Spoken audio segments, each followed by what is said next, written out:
Good evening, everyone. I would like to call the City Council regular meeting for Tuesday, April 9th, 2024 for the City of Orange City to order. Kaylee, will you take roll, please? Yes. Councilmember Grimm? Here. Councilmember Marks? Here. Councilmember Darms? Here. Councilmember Papello? Present. Vice Mayor Tiomson is absent. Councilmember Stafford? Present. Mayor Blair? Here. And the invocation tonight will be given by our good old buddy Mike Carroll, who, by the way, is no longer with the First Assembly of DeLand, but Mike is the chaplain for the Volusia County Sheriff's Department. He retired from his other job. So, Mike, always thank you for coming. We appreciate you. Always my honor. Thank you, sir. Always my privilege. Thank you. Father, thank you for these great men and women that help lead this city. We thank you for them. A lot of things that happen behind the scenes, a lot of sacrifice, a lot of time, a lot of effort they put in, and sometimes not always seen. So God, thank you for them and their commitment to this city. Pray you would bless them, you would guide them, you would direct their steps and their thoughts as they conduct the business of the city. Watch over our first responders.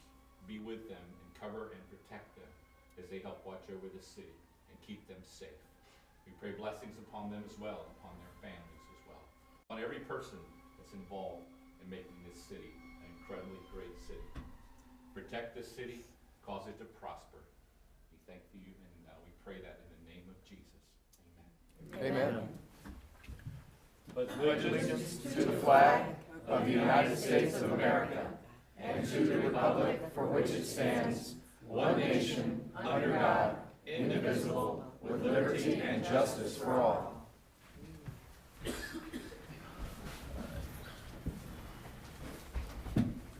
Item number 1, absences. We have none at this time. Item number 2, presentations and proclamations. 2A, Child Abuse Prevention Month proclamation. And I will go ahead and read that. The City of Orange City, Florida, proclamation, whereas all children deserve to grow up in a caring, loving environment and deserve to have a safe, stable, nurturing homes and communities to foster their healthy growth and development.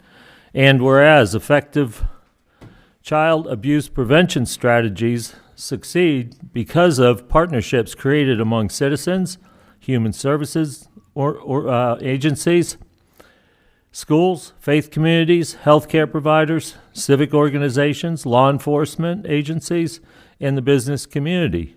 And whereas in April, the Village Improvement Association of Orange City Women's Club will implement Pinwheels for Prevention in Orange City, a statewide campaign promoting awareness of healthy child development, positive parenting practices, and the types of concrete support families need within their communities.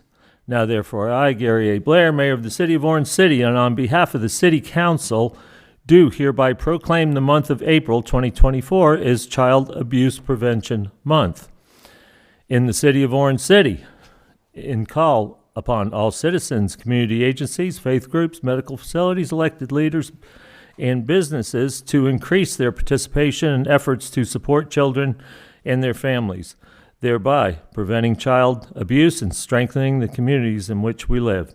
In witness whereof, I have hereunto set my hand and this cause the official seal of the City of Orange City to be affixed on this day of April 9th, 2024. Gary A. Blair, Mayor. Who is accepting that? Yep, wrong. Okay.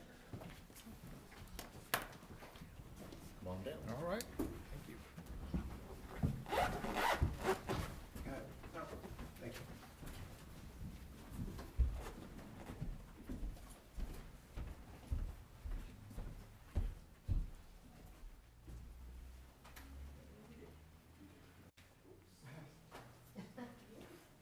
I'll be the anchor in the corner. Sounds good.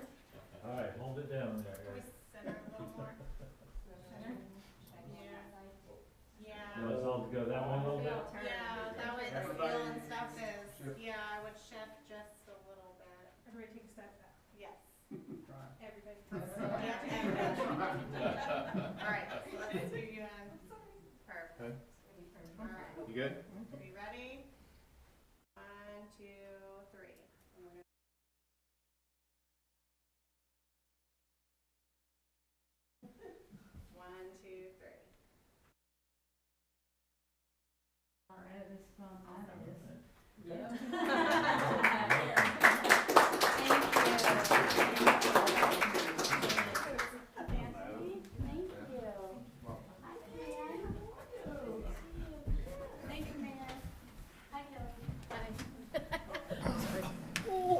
Sorry, I just beat them up over here.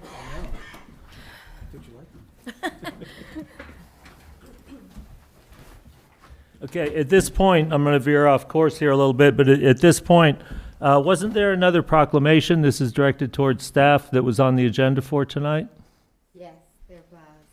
I received a phone call from the other woman this morning who wanted a proclamation read, and she asked that it be removed, and I accommodated her request and removed it from the agenda. Okay, Whoops. what's the process of, So Kaylee. proclamation. Your council rules and procedures, Mr. Mayor, council provide in section 2 for an order of business. And it simply states that one of the potential items under your agenda could be presentations and proclamations. Many meetings we don't have either. But if we have them, it's been my understanding, there's nothing in your council rules that specifically provide a process for placing a proclamation on your agenda or removing it, for that matter. Generally, it's been my understanding that folks come to the city with a request, and it either comes to a member of the council, or it comes to the city manager, or it comes to the city clerk, and then there's a decision made by staff to place items on the agenda in the format that we just completed. Every once in a while, there'll be something that will be brought up under new business by this council. Sometimes a resolution, sometimes a proclamation, sometimes we're asked to contact Volusia County or the state of Florida, or that matter. So generically, that's the process that we've been using and following. And I'll certainly defer to Kaylee if she wants to amplify that. So the only thing we've done differently on that is if we receive a request and we know it's going to be controversial, like if somebody wanted us to proclaim a hate organization, we would bring it to council first and see if they wanted to do it. That's a little bit extreme. But generally, people simply coordinate with the clerk, or they contact me and then I refer them to the clerk. Most of them are just feel-good resolutions. Much like this one was on promoting educational policies. It was just two groups wanted very similar ones, and one of them bowed out. Right. Well, the reason I asked that, I kind of knew all that, was I talked with Lisa Burke today, who is the director of what used to be the Children's Home in Enterprise. And she told me that she was called by one of the council members here and felt as if she was bullied, for lack of a better word, into pulling that off the agenda. I don't think it's appropriate for any member of this council to act independently. We are one council of 7 people, and that's how we should operate. This woman sent me a very long text also with 4 paragraphs or so, saying that she felt intimidated, and she prayed long and hard over her decision to pull that. Personally, I don't see anything wrong with having 2 proclamations for child abuse awareness. Me neither. It's an international problem, and if we had 5 of those up here, then that would be fine with me. But I was quite disturbed by the fact that a council member would take it upon themselves to call and intimidate someone like this, and I would certainly hope that that does not Since you're happen talking about again. me, I'd like a chance when you're done talking. Please do. Okay. So I did not intimidate her. I talked to her. She's a very reasonable lady. I just explained to her that we have done a proclamation for a very long time, and we just wanted a separate one. We just didn't want to be on the same one. I welcomed her to do her proclamation also, and I welcomed her to take a picture with all of us and work together on the cause of the Child Abuse Month and work together to raise money for the cause, because what she had stated to me was that she really didn't care about a piece of paper. She just wanted to support the cause. And I said, well, we care about both because we have a lot of proclamations over the years that we collect. So I offered to her to work together. So I don't know why she felt like that. And I have texted her after I got a message from her saying, what's wrong? Because that's not what I wanted at all. So I did not bully her. I did not say that, and that's not true. So I will call her and apologize if I did, but that's not what I wanted to do. I wanted her to be here tonight. Well, her statement to me was that the fact that you were making money off of this for your VIA organization, and that also she felt intimidated and did not want to make it into a political issue because you're running for mayor next year and that you might That become has mayor. nothing to do with it. Well, that, I'm just telling money you that what we was raise- told to me, okay? And I'm going to end it at this. It's very inappropriate. Absolutely. And if you It's cannot act inappropriate what as an she said. individual, you're part of a council here, not as an individual. And I'm going to leave it at that. If you want to respond, I go do. right ahead. I just want to say that 100% of the money that we raise for this cause goes to the Beacon Center. It does not go to our club, and it has nothing to do with my campaign. It was not even mentioned, so I don't even know why that was brought up, but we'll move on. Thank you. All right, let's move on. Citizen comments, Mr. Mayor. Yeah, no, we're getting there. Okay. If anyone has any citizens' comments, please fill out a form, bring it up here in the next couple minutes. I've got two. One is for item 8D, and Dana Knight, please come on up. Please state your name and address for the record, please. My name is Dana Knight. I'm at 1555 North Silverstone Court here in Orange City. Sorry.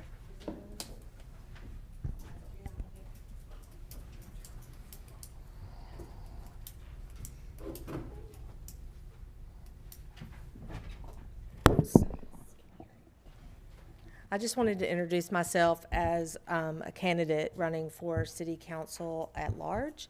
I've lived in Orange City for about 9 years, and when we stepped into this town, we fell in love with it. We immediately felt at home.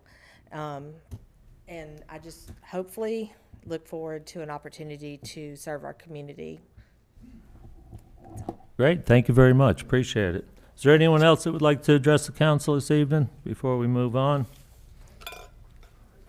Yes, come on up, please. State your name and address for the record, please. Whoever's next. I saw Mr. Sanders in the back, but go ahead.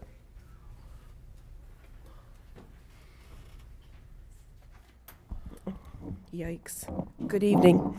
My name is Linda Johnson, and I live on Comquat Court in Orange City at Orange Tree Village. I am concerned about one of your agenda items. Oh, I'm going to call on you when that, Okay, can when I that wait item- till then? yeah, you can hold off till then, Oh, please. thank you very much. Yeah, you got a few minutes to. All right, you're welcome.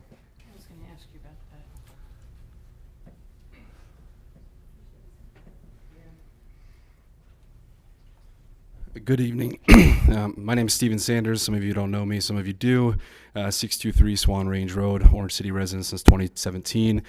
I have been actively looking into numerous things, whether it be water, city council, whether it be, or in the police. But the reason I'm up here today, or this evening, is I've sent you all an email with plenty of information, including interviews, statements, and to show that the 16 different omissions or lack of information was accurate. The information I provided originally was accurate, meaning that there are possibly many more omissions or inaccuracies. Now, I spent over $400 in public records to determine these inaccuracies. Now, they were considered, as Chief Miller and the team put it, as minor oversights and not sustained. Well, I'd like to also bring to the council's attention the DAVID system, which is a driver's license database, which has been shown to be used by the same officer, Officer Shadrack King, to search my name, Steven Sanders, on the same day as the complaint, which I believe should be really pursued much quicker than what I think we're at 123 days since I filed my internal affairs complaint. I don't know what it would take to ask somebody why you searched that individual's name, why you were at the middle school searching this individual's name when you had no contact with this individual, as you will hear on the interview. He states that on the interview, he's never once had an interaction with me, once, except for now, apparently I'm targeting him. Here's the problem. He's been at 6 departments other than this one, and he's going to hurt somebody, and it will be at our expense. There is a gentleman by the name of Gerardo Concencion. I apologize if I mispronounce his name. His son Brian and his daughter Amber live in Michigan. They saw the footage of him being held in front of the exhaust manifold of a running car inside the Sally Port of the Volusia County Jail, and they were so disgusted that I've been in contact with them to assist them from afar to file their complaint against the city. This has to stop. The footage is available for all of you, hence why I paid for it and made it available to the public, including all of you who are here tonight, all of your family members, free of charge to anyone here who wants it. Because I don't think that hiding the truth and the transparency, it's got to stop. And then I do appreciate I want to give kudos though to 2 officers instead of just bashing one. I want to appreciate Sergeant Herzog and Officer Hoffman. Sergeant Herzog's kindness consistently is portrayed in every interaction I've had with him, day in and day out, never missed a beat since 2017. And Officer Hoffman showed immense fortitude and just impressive will to improve himself. He is, if you see him, he's unrecognizable for his physical fitness standard. Thank you, sir. All right, anyone else like to address the council? Come on up, please. State your name and address for the record. Hello, Brett Marquez, 920 Park Hill Boulevard. I just wanted to see if any more attention has been given to the Live Local Act. I know we had a vote to kind of table it, postpone it, however you'd say it. And I'm really concerned that we are running out of time to rezone the area south of Park Hill and west of Veterans Memorial. This area has the Park Hill residential area and the low-income apartment complex. I think the chief would agree that that's a high call area and would be very, very detrimentally affected if there's more low-income housing added to that area. So please take some time to consider rezoning that. All right, thank you. Anyone else want to address the council? Okay, seeing none, we'll move on to the consent agenda. Mr. Mayor, I'd like to make, I just would like to note the record that we did amend the October 10th meeting minutes. It was page 4. There is, on the agenda, we uploaded the original and the amended for those who utilize the iPad or their laptops, and then we did provide printed copies to everyone. It was just to provide further clarification to Mr. Idell's comments under the City Hall roof replacement options item. I just wanted to make you all aware. Okay. All right. Anyone want to make a motion? I'd or- like to make a motion to accept the consent agenda. Second. Got a motion, got a second. Any further discussion? No? Really? Councilmember Marks? Yes. Councilmember Darms? Yes. Councilmember Papello? Yes. Councilmember Stafford? Yes. Councilmember Grimm? Yes. Mayor Blair? Yes, and the consent agenda passes. Let's move on to item number 5, ordinances first reading. We have none at this time. Item number 6, public hearing, ordinances second and final reading. 6A, ordinance number 677. Mr. Reichman, will you read that one, please? Yes, Mr. Mayor, Council, this is an ordinance of the City Council of the City of Orange City, Florida, amending Chapter 10, Offenses Miscellaneous, Article 1, in general, Section 10.7, soliciting and solicitors of the Orange City Code of Ordinances by amending and repealing certain provisions relating to solicitation, providing for severability, conflicts, and an effective date. Thank you, sir. Ms. Harrington? This is second and final reading of this ordinance. Nothing has changed since first reading. It's in order to be approved, but if you have questions, I'm happy to address them. All right, does anyone have any questions or concerns? How about anyone from the public have anything to say on this one? Is your hand up? Oh, okay, sorry. All right, I'll bring it back to the council for action. I'd like to make a motion to accept ordinance number 677 on second and final reading. Got a motion? Got a second? No further discussion? Kaylee? Councilmember Darms, Yes. Councilmember Papello, Yes. Councilmember Stafford, Yes. Councilmember Grimm, Yes. Councilmember Marks, Yes. Mayor Blair. Yes, and ordinance 677 passes. Let's move on to 6B, ordinance number 678. Mr. Reichman, will you read that one, please? Yes, Mr. Mayor, this is an ordinance of the City Council of the City of Orange City, Florida, creating a new section 3.12, reemployment, and amending section 1.16, due process, section 3.8, introductory period, section 3.13, hours of work and overtime, section 4.4, on-call, section 5.1, information systems, section 6.2, holidays, and section 6.3, bereavement leave of the City of Orange City, personnel policies and procedures manual, repealing all ordinances or parts of ordinances in conflict herewith, providing for severability and for an effective date. Jeremy Wiggins. Is this working? Perfect. Sing a song. No, you would not want that. Good evening, City Council. Jeremy Wiggins, Human Resources and Risk Management Administrator for the City of Orange City. I'm coming forward tonight for the second ordinance reading of our amendment to our Personnel Policies Procedures Manual. Brought the first amendment reading to you at our last council meeting on March 22nd. No changes have been made to the ordinance in order for approval. I'm here if there are any questions at this time to answer on second reading. Anyone have any questions or anything? All right, anyone from the public want to speak to this matter? Seeing none, I'll bring it back to the council for action. Can we pause for just a moment? Sorry, Yep. my recording software just Pause for our went new down. system, right? Technology. Hold on. Actual recorder that froze. While you're doing that, I just want to say it's great to see Becky Mendez back.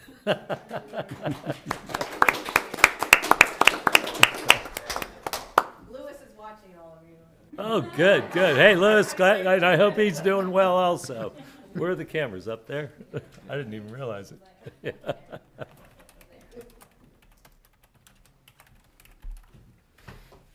I guess we can all make funny faces and stuff now, right? Well, it's not only him watching, sir. Yeah, right. Well, that's good, good. We'll get a wider audience. All right, I think we're back in business now. All right, Jeremy, it's all yours.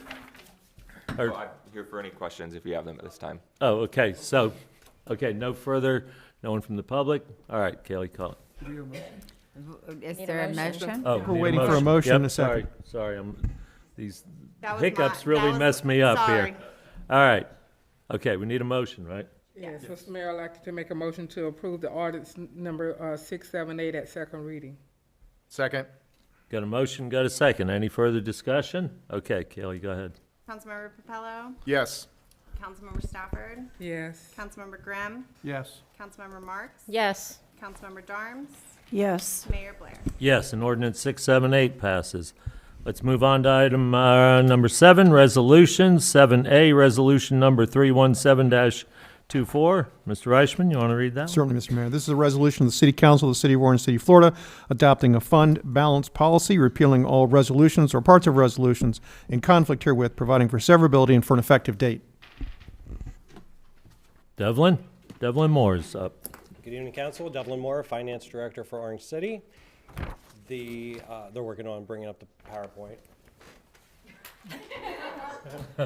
I thought for sure I was going to make through it without any technical glitches. Thanks, Kaylee, Rebecca. Resolution number 31725 proposes a new fund balance policy for the City of Orange City. Yeah, of course, my clicker isn't working. 2-4. 31724.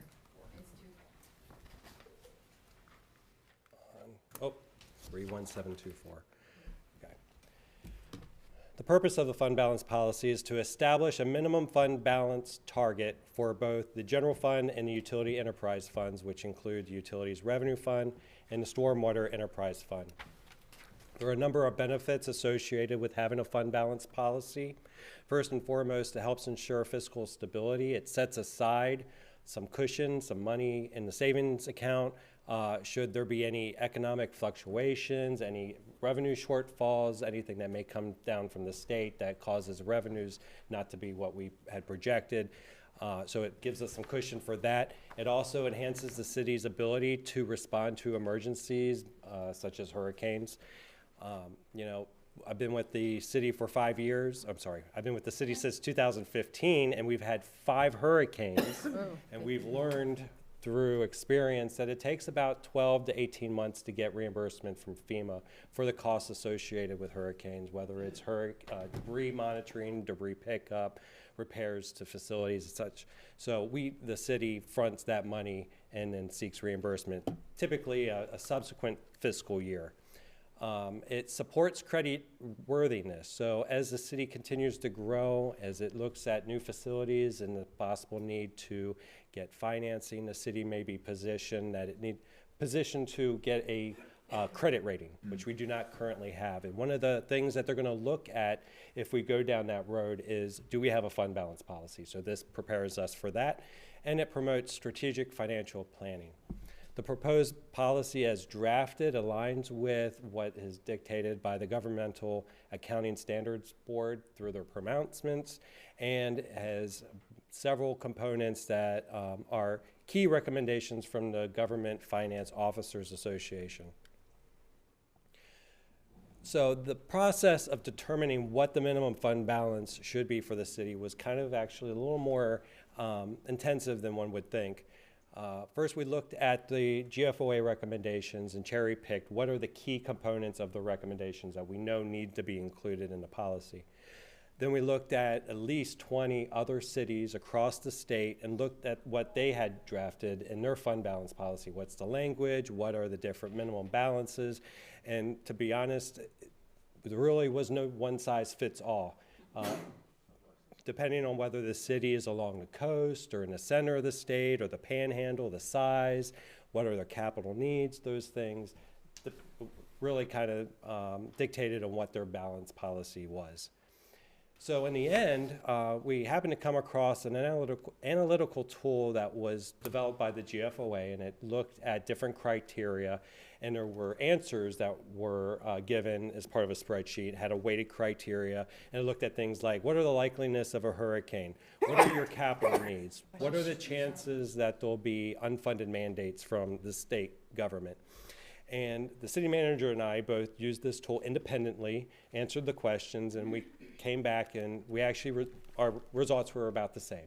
And the recommendation based on this analytical tool and is backed by what we've reviewed in other policies and the GFO recommendations is that the general fund should have a minimum fund balance of 30%. So let's talk about the minimum fund balance targets. 30% of what, Devlin? Well, I'm going to touch on that right now. So I'll go ahead and jump to that. So 30% is determined based on the operating budget of the current fiscal year, the adopted budget of the current fiscal year. So what the council adopted in September for the current fiscal year, we looked at the total operating expenditures, multiplied that by 30%, and that's what we determined to be an appropriate fund balance amount or a minimum. We took it a step further and suggested that the fund balance policy kind of be separated in 2 separate pots. First is the unassigned fund balance, which has that 20% of the operating expenditure.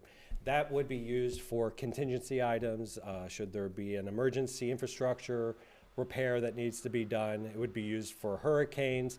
And the way that you would tap into that is through budget amendments. So staff would bring to you a budget amendment, and we would clearly indicate on the agenda memorandum that we've reached our fund balance minimum. We're suggesting to tap into the unassigned fund balance minimum in order to address whatever that need may be. The second one is the committed fund balance, and it's a little different. It's still driven by council direction, but it's a little bit more formal. So this is a 10% for budget stabilization and economic uncertainty. So these are the things, you know, if the economy takes a nosedive, if the housing market crashes and we start to see revenues drop, staff may come to the council and say, listen, ad valorem is not coming in where we projected because of situations in the economic world. we need to tap into that committed fund balance to help offset some of those losses. That would be done through a resolution, just like a budget amendment, but we would specifically address in that resolution that you're uncommitting X amount of dollars as part of that process. So it's just basically securing it a little bit more so that you really have to think about, do we want to tap into that 10% or not? And then your two utility, or your two enterprise funds, being the utility revenue fund and the stormwater fund, the industry standard is having a net unrestricted net position of 25%, and that is essentially 90 days of reserve for operations. That's what I found to be the case for almost all cities that had a utility, and it seems reasonable. So that's the recommendation there. So going back and applying the percentages to the current adopted budget, what does that look like? So in applying the current budget, your minimum balances would be as follows. So for the general fund, the unassigned fund balance, or that 20%, would be approximately $3.2 million. And the committed fund balance for those economic uncertainties would be around $1.6 million. So your minimum fund balance for the general fund, the target fund balance, would be $4.8 million for this fiscal year. So as obviously the budget increases in subsequent years, this fund balance will automatically be adjusted through the budgetary process. And it carries over? Yes, sir. Every year? The general, or the utility fund unrestricted net position at 25% results in a minimum fund balance target of about $1.6 million, and then for your stormwater enterprise fund, about $230,000 would be the minimum target fund balance. Now there's another step. So now we've determined what the minimum fund balances should be. Now we're looking at the annual financial report, which was actually just brought to council at the last meeting. And we're actually now looking at what are our fund balances and how does the target balances in the policy apply to this. So in the general fund, and I've rolled it up, so now we're just looking at unrestricted 30% rather than breaking it out. It makes it a little easier to see on the slide here. The unrestricted fund balance for the general fund at the end of last fiscal year was approximately $12.5 million. Once you apply that minimum fund balance, it leaves an excess of $7.7 million. So this is money that's available at the city council's discretion for things that are beyond that minimum fund balance. Doing the same for the utility enterprise fund, the ending fund balance, or an unrestricted net position for that specific fund, utility revenue fund, was $1.7 million. Apply that minimum balance, and now you're looking at an excess of $113,000. Not a lot. This is something that McDalia's team and finance are working together with the consultants with the rate study that we'll be looking at and incorporating into the rate study to help build that up over the course of several years. And then lastly, the Stormwater Enterprise Fund ended last fiscal year at $1.8 million. Apply that minimum fund balance, and the excess is about $1.6 million. Now, these excess fund balances are at the beginning of the current year, and it doesn't take into consideration other budget appropriations that have occurred through budget amendments since then. So to kind of show you how that plays out, we're going to dive into the general government. So we've been talking about the general fund, which is where the policy applies to, the general fund. But general government actually includes two funds, and this is pursuant to our annual financial report.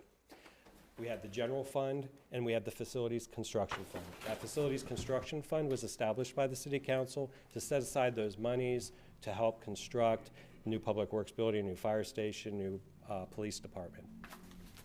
So taking that excess and rolling it from the previous slide. So now the general fund, the beginning fund balance that is available at the city council's discretion is $7.7 million.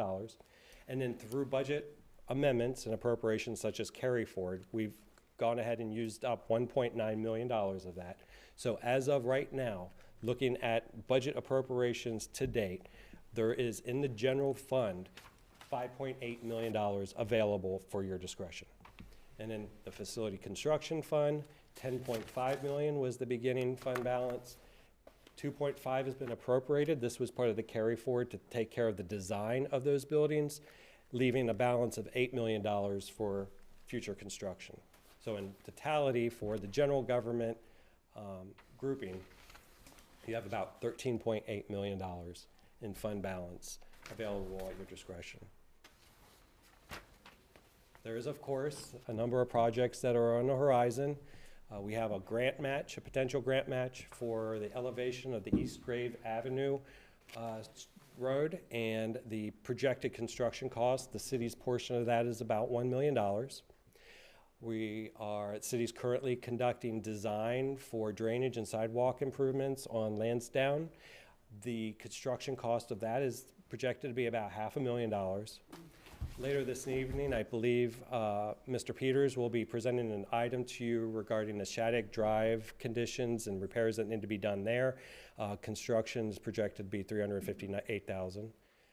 Not really sure, what's going to come to fruition with the shuffleboard, but it's probably safe to earmark $500,000 right now, depending on what the council decides to do with that facility. And then during the budget process, that remaining funds, the council will be brought to you, again, as we go through the budget process. What road repairs? How proactive does the city council want to be with addressing that pavement report? How much are we going to allocate from that remaining fund balance for road repairs? And then also, does the city council want to consider adding additional funds to the facility construction fund to help increase that pot a bit going forward? So that concludes my presentation. The fund balances, I think, you'll find are very healthy. You're in a very good position to adopt a fund balance policy such as this. So staff recommends that you approve the fund balance policy, setting that minimum target for those three funds. Be happy to answer any questions that you may have. Thank you. Anyone have any questions for Devlin? Anyone from the public want to speak to this? Okay, seeing none, I'll bring it back to the council for either discussion or action. Mr. Mayor, I'd like to make a motion that we approve Resolution 317-24. Second. Got a motion, got a second. No further discussion? Kaylee?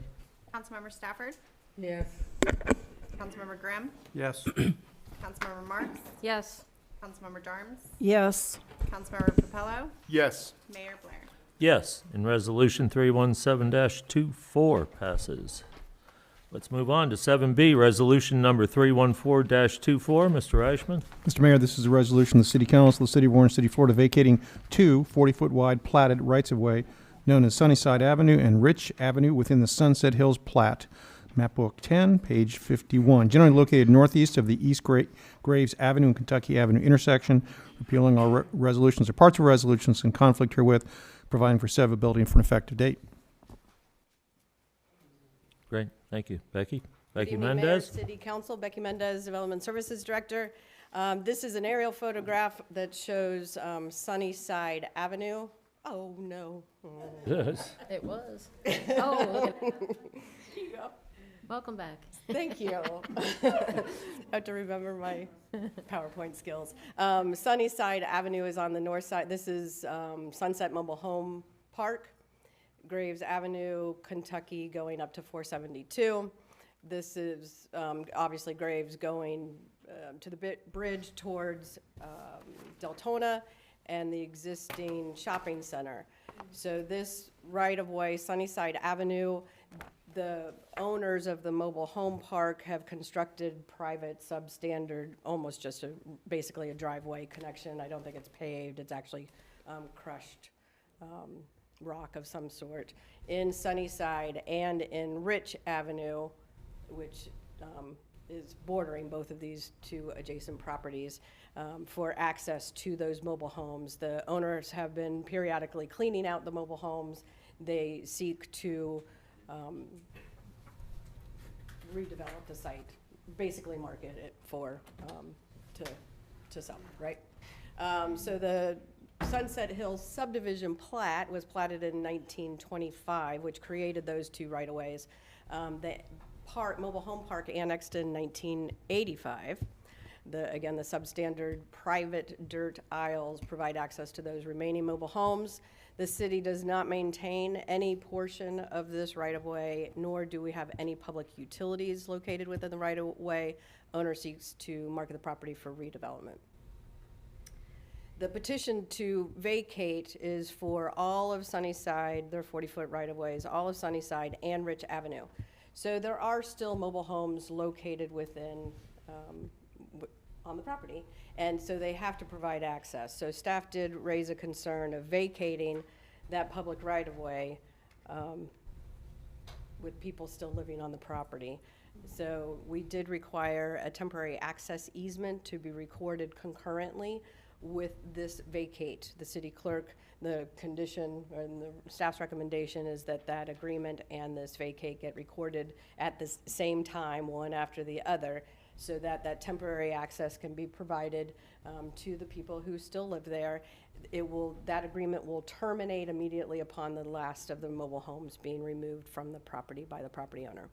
We have received no objection letters from all of the utilities and the adjacent property owner, because Sunnyside right-of-way will convert in its entirety to the petitioner. Half of Rich Avenue will go to the petitioner, half will go to the shopping complex, just the way the plat is set up as adjacent property owners. And with that, staff recommends that you approve resolution number 314-24 and direct city clerk to record the vacate and temporary access easement agreement in the public record. So that's common practice when you vacate a right-of-way, that one owner on one side gets half and the other one gets the other half, correct? Correct. Okay. So we'll have no future needs to run any utilities or anything through there? No, sir. Okay, great. Anyone have any questions or comments for? All right, anyone from the public want to speak to this? Okay, seeing none, I'll bring it back to the council for further discussion and/or action. Not all at once. Mr. Mayor, I'd like to make a motion to approve resolution number 314-24 and direct city clerk to record the vacant and temporary access easement agreement in the public records. Second. Okay, got a couple of seconds. All right, no further discussion. Kaylee? You did public hearing? We asked public, Okay. yes. No one from the public wants to speak? Um, They still don't. Councilmember Graham. Yes. Councilmember Marks. Yes. Councilmember Darnes. Uh-oh. Am I able to abstain? No, unless No. it's a financial. Mr. Reichman? Unless you have a financial conflict of interest, you're required under Florida law to vote. Okay.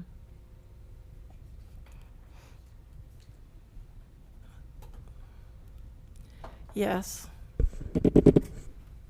Councilmember Papello. Yes. Councilmember Stafford. Yes. Mayor Blair. Yes. And resolution 314-24 passes. Let's move on to 7C, resolution number 31824. Mr. Reichman? Yes, Mayor. This is a resolution of the City Council of the City of Orange City, Florida, vacating the following unapproved platted rights-of-way located within the Vineland Park subdivision, map book 21, pages 85 through 88, located east of South Lovett Avenue, north of East Rhode Island Avenue, Bell Avenue, Henry Street, and Booth Street in their entirety, and a portion of Willard Street and Green Street, repealing all resolutions or parts of resolutions in conflict with, providing for severability and for an effective date. Thank you. Becky Mendez? Yes, we're on a roll with the vacates. We held them. All right. They held all of these for my return, apparently. So this one is concerning the gel recycling. Again, this aerial is a good indication of why they want to, the owner is petitioning to vacate the intervening right-of-way that runs all through the existing 33 acres of the gel property. The property actually is comprised of 10 separate parcels, and they seek to unify all of it because they're using all of the internal right-of-way. The Vineland Park subdivision created the right-of-way in 1925, and the gel recycling facility, this portion of their property is the landfill, and this is where most of the recycling facility and operations are conducted from. Been in this location for decades, have other locations, but it was one of the Central Florida's largest recycling facilities in the area. The city, again, does not own any of this internal right-of-way. The city does not have any public utilities located within the internal right-of-way. The city does not have any plans or need for the unopened internal right-of-way, and the owner seeks to unify their 10 parcels into one whole property. The petition to vacate, I've highlighted it here for you. It includes all of Bell, which runs from Levitt to Trafford, all of Booth, this is Booth, I believe, and all of Henry that goes from Georgia, which is just south of Shattuck, down to Rhode Island. So the petition is to vacate all those 3 roads in their entirety, and then portions of Willard, because Willard by plat runs from Rhode Island north to Georgia, but this portion of the plat is the existing semi-truck parking area, is not owned by the petitioner. They're not seeking to vacate that portion of Willard. Nothing to prohibit the property owner to the north to come in and petition on their own, but that is not what occurred here today. So it's just a portion of Willard, and then also a portion of Green, because like in the previous one, half of the right-of-way was going to the adjacent property owners. Their legal description simply only petitions to vacate half of it, the portion that would go to the gel recycling owner. It excludes, very specifically, as the resolution is drafted, any portion of the perimeter right-of-way, which was also dedicated by that 1925 plat, which is Georgia. It's an unopened right-of-way that does connect Levitt and out to the city-owned stormwater pond areas that are on the south side of Shattuck. So that's going to be an important discussion at a later agenda item that you're going to discuss this evening. And it also, it excludes obviously Levitt and Rhode Island right-of-way, and it excludes vacating Trafford. Right now, Trafford dead ends at Shattuck, but is the back entrance into the Orange Tree Village Mobile Home Park. We're again going to be talking about Shattuck and what we need to do there. You have potential development coming to the east of here, and Trafford being able to extend down to Rhode Island as a parallel facility to Levitt. It could potentially be needed in the future. So staff did not, and the petition actually did not request to vacate any portion of Trafford, but just know that Trafford may be coming back to you later. The petitioner received no objection letters from all of the utilities except Duke. I think they were a little confused by the request, to be quite frank with you. So staff felt comfortable moving this forward with the condition that the petitioner satisfy the Duke objection, which she has done. I passed out the latest letter dated yesterday from Duke Energy to the applicant, Mandy Evans, on behalf of the property owner, that they have no objection to this vacate, so long as the owner enters into an agreement, of which they have, and the executed agreement is attached for your record, because they do use a portion of Willard right-of-way to service the gel recycling building. So it's just an agreement between Duke and gel recycling, the property owner, that they can continue to provide service to them, which they all agree is a good thing. So we're confident that that is satisfied. So the recommendation is for the City Council to approve Resolution 318-24 and direct City Clerk to record the vacate in the public record. This looks fine, except for, I was concerned with Trafford, because many years ago, I think long before you came, I don't know if Anthony remembers this, but Joe would always say, oh, that's our road there, and I know Mr. Reichman remembers this, but it is in fact a right-of-way, correct? Yes. So, Part of the dedicated, part of the road structure system that was dedicated in the original plat. Yeah. So this doesn't affect, This does not One bit. vacate Trafford right away at all. great, great. All right, council, have any questions, concerns for anyone from the public like to speak to this issue? Okay, seeing none, I'll bring it back to the council for more discussion and/or action. I'd like to make a motion to approve Resolution 318-24 and direct city clerk. I took it off the screen. Hold on. And direct city clerk to record in the public record after staff receives a copy of an updated no objection letter from Duke Energy.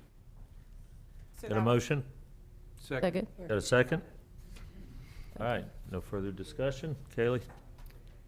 Councilmember Marks? Yes. Councilmember Darnes? Yes. Councilmember Capello? Yes. Councilmember Stafford? Yes. Councilmember Grimm? Yes. Mayor Blair? Yes, and Resolution 318-24 passes. Okay,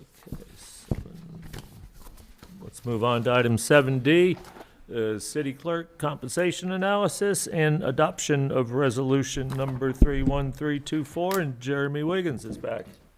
Good evening, City Council. Jeremy Wiggins, Human Resources and Risk Management Administrator. As you stated, Mr. Mayor, I'm here to discuss the item for the City Clerk Contract Amendment. This item, the history to it, on February 13th, City Council directed staff to conduct a compensation analysis for the compensation of the City Clerk. Staff conducted a review and brought an analysis back to City Council on March 12th. At that council meeting, City Council elected to postpone discussion on that item until all City Council members had completed a performance evaluation on the City Clerk. I should amend that, on the 5 council members who were on council prior to the 2 council members appointed on January were asked to complete that evaluation. We did, however, have all 7 council members complete an evaluation, which was shared via email to the City Council on March 28th. And so today here on April 9th, we are bringing this item back for discussion. You'll recall, looking at the compensation analysis, staff found that an appropriate compensation range would be from $90,000 to $97.5 thousand. The city clerk is seeking and believes a compensation of $95,000 would be fair. And so we bring this item before you for your discussion. I'm here for any questions that you might have on it. If City Council does desire to issue an amendment to the city clerk's contract, we have provided in this agenda item an addendum which could be used to amend that contract and provide for such a salary amendment under Resolution 313-24. Great, thank you. All right, any discussion? Council? Jeremy, I got. Go ahead. Mr. Mayor. Yes. Does this come up every year? The evaluation comes up every year, but the conversation about compensation does not come up every year. For the council-appointed employees, as in the city manager and city clerk, who are contract employees, they are generally, pay increases generally happen through the same manner as all employees within the budgetary process, unless there is a desire by council to take additional compensation action if they feel that it is necessary. And is it out of the norm to do like a multi-year contract, like a 3-year contract, something like that? Our contracts are recurring in perpetuity with both the manager and the city clerk, so they auto-renew unless city council seeks to end that contract. They just continue forward. Yeah, I just wanted to say that I'm not blowing smoke, but we've went through a little bit with city clerks in the last couple of years, and I think she's doing a great job. I think that she deserves what she's asking for, at least 95. Thank you for doing all your research with all the different cities and things and where we're at. And it's real important to us as a council. I think, Mayor, you said it before, to have our calendars right and just all these things that you do for us. We can't function without you. And it feels good to have someone that we can trust and is going to do the job. So for the 95,000, thank you. Yes. All right, Lisa, you brought this up. You won't have anything to say? Oh, I believe that Kaylee has done a tremendous job in making sure we stay abreast of any and everything we needed to. Mm-hmm. She's there when we're not there. That's right. She cares about the city, she cares about the staff, she cares about everyone. And I do believe that the 95,000 is not too much to ask. No. I go for 100,000, but that ain't me. I'm just kidding. I'm just kidding. But yeah. All right. Anthony, you got anything? Yes, I may. Thank you. I believe that she is doing her job well. Limited experience with her. I've been pleased with what you have provided for the service to the council. My concern lies in the service to the city. When I look at this, she's been in the year, basically a year in this position, 3 years total.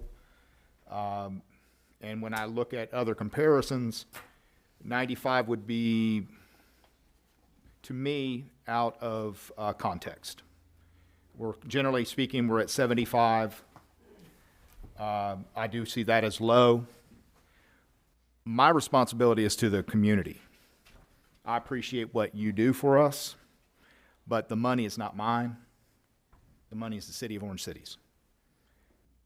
And there, I do believe there's some room for salary improvement.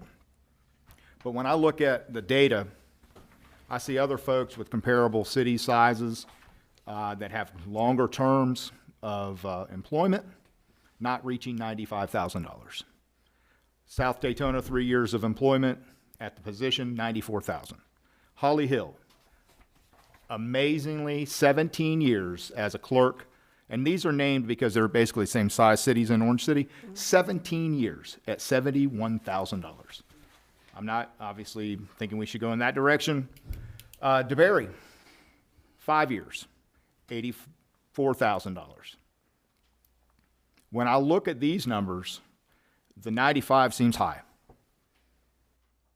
I do think we can do some improvement above the 70, and generally speaking, 75, and that is the, at this time, that's what I have to express. Thank you. All right. Anyone else? Ms. Marks? I just wanted to add to it. Did you look at the certifications for all those people and the experience? Because I know that she had just completed some additional certifications. You know, so it's not just about doing a good job, obviously, but she has the experience, and she has past years as, I guess, deputy clerk at other places. And I can't stress how important it is to have someone you can trust that's going to take, it is about our city and our citizens, but we can't operate effectively up here if we don't have an effective clerk. And it's hard to find a good one. We went through all the interviews in the past, and you know, we had some good candidates, but you just don't know what you're getting until you actually have them and see how they perform. And she has shown her performance. Yes, sir. Excuse me, there was a question, if I may. Oh, yes. And I did, yes, and the certifications are qualified equally. Thank you. I just want to say, Mr. Mayor, that Kaylee does a great job, and the amount of time and money and effort to train somebody, should she decide to leave to go to another facility, she can go to DeBerry and get $84,000. So how much money would we spend to train somebody and get them up to speed? You know, we'd really fall behind. So I think 95 is more than fair for what this woman does each and every day for Orange City. Yep. Fran, you want to weigh in? I am, from day one, have been extremely, it's been remarkable what Kaylee does. She balances a lot of things, and I was just over at the office the other day, and there's some stuff going on there that's really, I don't know, I walked out of there and I went, oh my God. There's some issues with the building and some stuff that happened, and she takes it in stride. That's a big thing. Having been a customer service representative myself and manager, she takes it in stride. I've never seen her lose her, and lose any kind of, she goes with the flow. That's important. Her especially husband for probably sees. What is her, I'd like to ask. I do that when I go home. That's the point. We don't have to deal with Her it. cool, go- you mean she doesn't lose her cool? Yeah, there you go. That's what I'm trying to say. Oh, She geez. waits till she gets home. That's okay Yes. by me. I think Kaylee's doing an excellent job, and I think she's worth the $95,000. We've had conversation, I talked to Kaylee almost daily, but we sat down when we did our evaluation and when this item came up. And by the way, please do your evaluations on time so we don't have to put things off, council. But she expressed to me how much she actually loved Orange City. I believe you live right outside the city limits, is that, grew up I'm here? off Dogwood, so I am an unincorporated. However, I am in Orange City, and I have been for 13 years, and we have no plans to leave. Yeah, so she's part of the community, and I like keeping people that live here and, you know, want to work here. And she also did make the comment to me that if another job came up that paid more money in one of our neighboring cities, that she would not go there. But I thought about that, and I'm like, I'm not going to hold her to that because things can change up here, and it may be a good opportunity. But I think I will support giving her the $95,000. I think she's doing a tremendous job. So, all right, anyone from the public? Come on up, speak in the mic, name and address for the record. My name is Brett Marquez, 920 Park Hill Boulevard. I know very little about Kaylee and what she does, but from a fiscal responsibility as a city, I see a precedent that is dangerous. If you go above and beyond for this position, when there's a precedent set by the other communities, what's to say that the chief doesn't deserve more? You have to do it on a more of a factual basis. Then I appreciate what you do for me. We've gone through our other departments previously. And do their increases represent? Well, some of them like were substantial, I will say that, yes. But the problem is, we lose people all the time. And this is kind of a preventative measure, I believe, to keep her here and keep her happy. She could go anywhere tomorrow. I mean. And I believe we were looking for somebody when we found you. And like I said, I know very little about you, but that's how supply and demand works. And you are spending other people's money. So, I understand that. We appreciate what you do, so here's an extra 10, 15,000, sounds a little bit careless to me. All right, thank you for your comment. Mr. Mayor? Yes, ma'am. I think it's important for the audience to know that the city council only has 3 employees. Right. And Can't hear you. the city council only has 3 employees. Right. Mr. Reischen, myself, and Mrs. Burleson. Everyone else is covered underneath the personnel policy and procedure and pay plan. That pay plan is evaluated professionally, periodically, generally every 3 years, with amendments made across the board on the 4th year. You need to come up and speak in the mic so it gets recorded. There's a huge difference between the 3 employees. The 3 employees can be terminated for any reason at any time whatsoever at the will of the council. So they go through a different process on their evaluation. Okay. Yeah, they work at our will. We could, Yeah. you know, they could come in with a new hairstyle and we could say, hey, we don't like your hairstyle tonight, you're fired. You know, so I'd have to Oh, it's my ridiculous, goodness but gracious, that's- what do you like? So I'd have to research. Which, and if that was the case, I would have been fired a long time ago, so. I'd have to research the employment law. I'd imagine that all of them would have qualified for compensation of some type. Yeah, don't worry, we've Yeah. taken But care I of would, it. I would still say, and what I was saying off the mic was that I think what applies to the chief of police and all the others should apply to the 3 Yeah, city we've go employees. back and, you know, get the history on it, and you'll see what we've done. Thank you. Okay, no one else in the public wants to speak? Council, what do you want to do? Jeremy? One point, I know you've had your discussion on the Yes, go ahead. compensation. The other note would be, as you move forward, effective date. I would recommend as you look at that, the beginning of a pay period would be ideal. Just What from is an the interest date of the standpoint. pay period? Our next pay period will begin on Thursday, April 11th, is the start of our next pay period. All right, if someone would include that in there. So it would be to approve the First Amendment with the stated salary effective April 11th. April 11th? Yes. I'd like to make a motion to approve amendment, the First Amendment, you said? First Amendment. The First Amendment, for a salary of $95,000, to approve Resolution 313-24, effective April 11th, 2024. A second. Okay. Would you like me to read the title? Yeah, if you'd like, yes, please. It's up to you.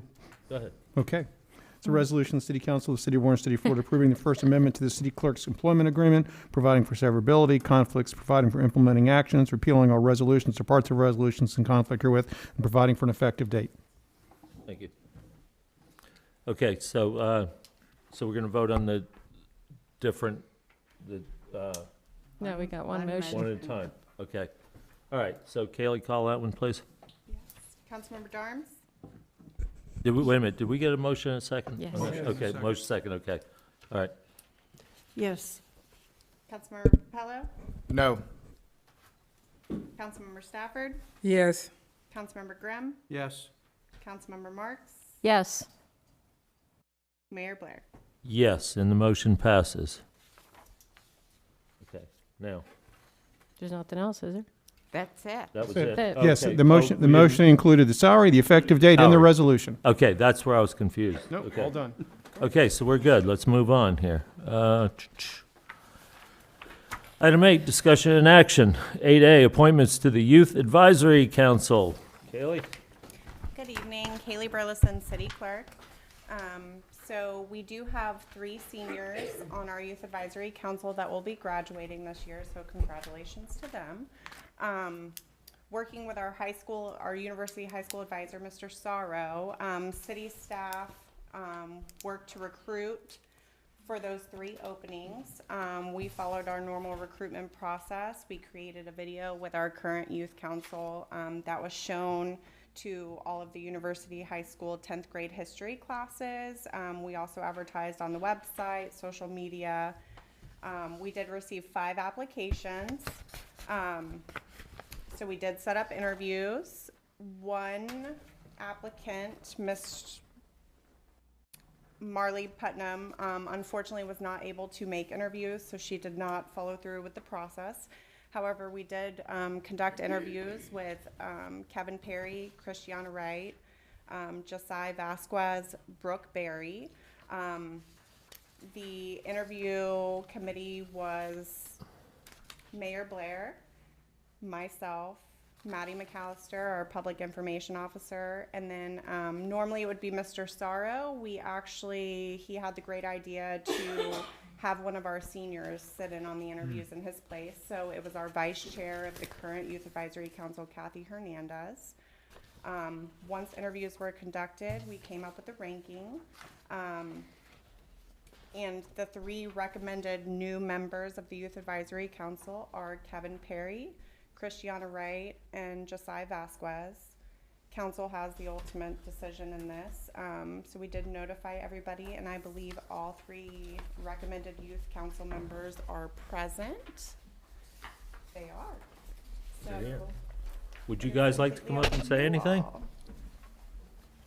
So staff's recommendation would be that the city council would appoint Kevin Perry, Christiana Wright, and Josiah Vasquez to the vacant youth advisory council seats. Hello, my name's Kevin Perry. I'd just like to introduce myself. I'm just very interested in joining the Speak in the mic, please. I'm very interested in joining the Youth Advisory Council. I've developed a huge interest in being a part of my community civically, and I'm just very excited to learn more about how the council works, and that's all I would like to say. Great, thank you very much. Thank you. Would you guys like to come up and say a couple words? Tell us who you are. These people don't know you. I know who you are somewhat. And while he's coming up, let me tell you people, these are 3 outstanding young people. Thank you for the opportunity for being here. I appreciate it and the recommendation. I'm glad for this opportunity to be able to advocate for my community and to learn skills that I may not know. And it was great watching you guys. I learned a lot. That was very off, Thank you. Great, great.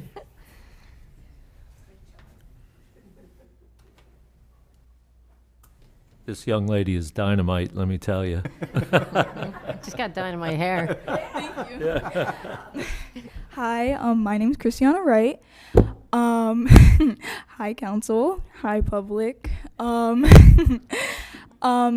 really excited for this opportunity. Watching you guys here today in action, and like knowing what I'm getting a part of, and I just feel like, and being more involved with my city, I'm just really proud of that, and I'm just so glad to be here. And yeah, that's it. Great. Bye. Well, thank you very much. Yep. Yeah.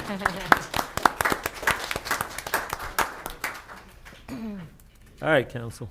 What do you want to do? Bring them on board. Okay, how do we do that? Like to make a motion? There you go. Do you need to put it to the public at all, or? No, not really. Okay. If anyone from the public want to speak, I Not didn't really. think so. Yeah. Okay. We don't have to put, discussion and action, we don't always have to put to the public. I'd like to make a motion to accept Kevin Pari, did I say that right? Christiana Wright and Jose Vasquez to the Youth Council. I'd like to second. Got a motion? Got a second? Kaylee? Councilmember Patello? Yes. Councilmember Stafford? Yes. Councilmember Grimm? Yes. Councilmember Marks? Yes. Councilmember Darms? Yes. Mayor Blair? Yes, and the motion passes, and congratulations to the three of you.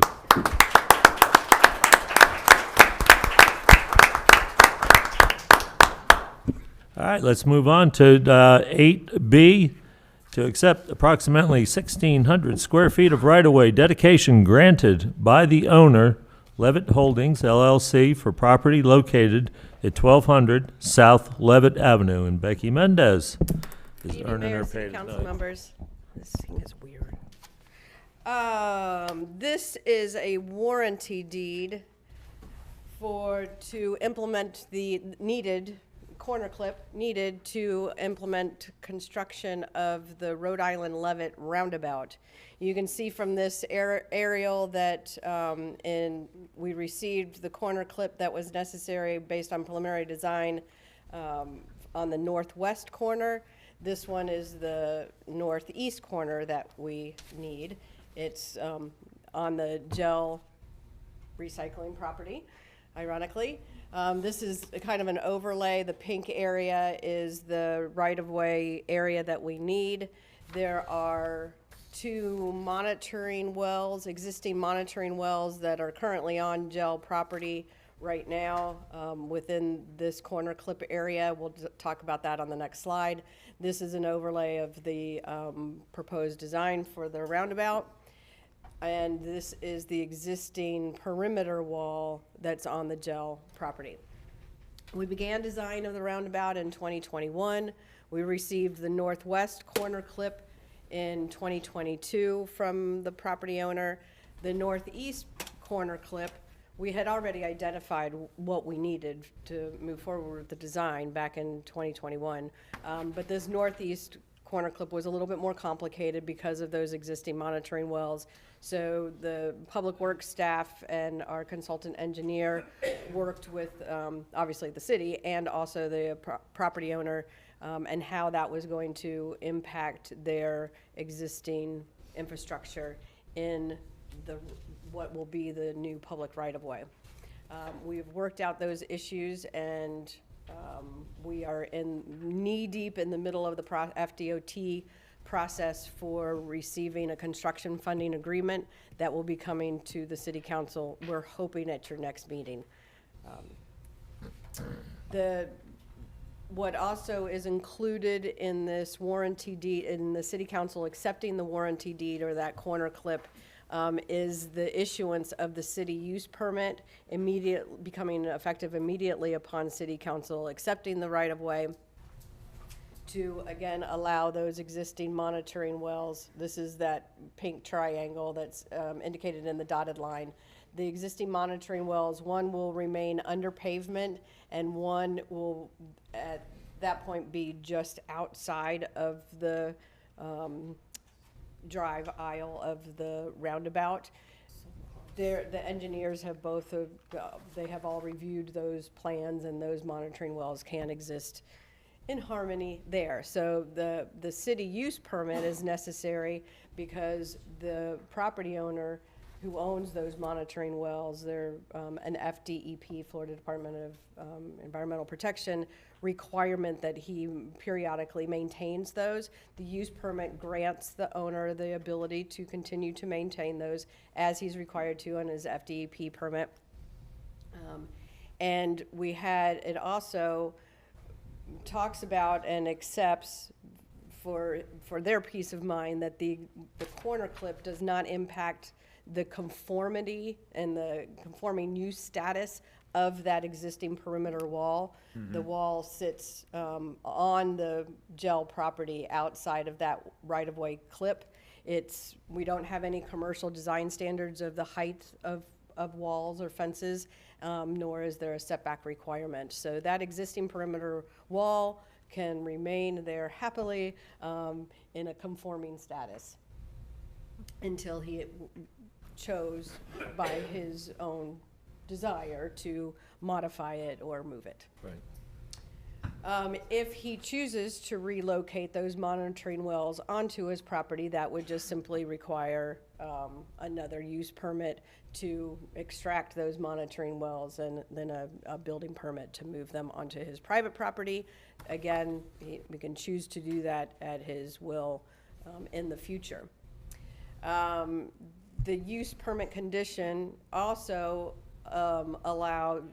just clarifies that gel recycling during their normal course of business has a 150-foot long truck that comes quarterly to the property to do what Gino Evans or Mandy might be able to explain that better. But they now come down 1792 and they cut through that intersection. They do it at night. Hardly anybody ever realizes that they're there because they don't want to obviously maneuver this 150-foot long truck through 1792 during rush hour traffic, right? Does that require a special permit? It does not, apparently, because they just maneuver those things. So the roundabout, once the roundabout is in place, and part of the design plan is that we showed truck movements. Normal semi-trucks can maneuver this roundabout with ease, right? Because we have the truck apron, if you will. This is just a color to visually indicate that there's a circle island. The center island will be landscaped with trees and shrubs, and will also be illuminated for visual notice to the traveling public. But this apron, this outside circle of the center island, will be mountable for the truck tires, right? So the normal semis of normal size will be able to come from 1792 and take this left turn movement to get to the industrial area to the north. Equally with the industrial users to the south, Chinchor is south on Levitt, right, south of Rhode Island. Equally, their delivery trucks will come in more than likely from Veterans Memorial Parkway. The trucks will come around and do this movement, and they can easily do that. The 150-foot wide long truck cannot do that. So one of the conditions is that they simply need to call dispatch, Orange City Dispatch, when they're coming into town, and when they're almost there, who's ever on duty, police officer will meet them at the intersection, and that 150-foot long truck will go reverse direction through, because that's a very, very easy, and it'll take all of the 5 seconds to move through the intersection, and then away they go. And how often does that happen? Quarterly is when they're making these deliveries. So, and again, it's at night, so certainly will not occur during peak. Yeah. On the north-south, on the west corner there, across from Gel, you're going to be attacking that corner there, I'm assuming, is that the original one? Yeah, there. Yeah.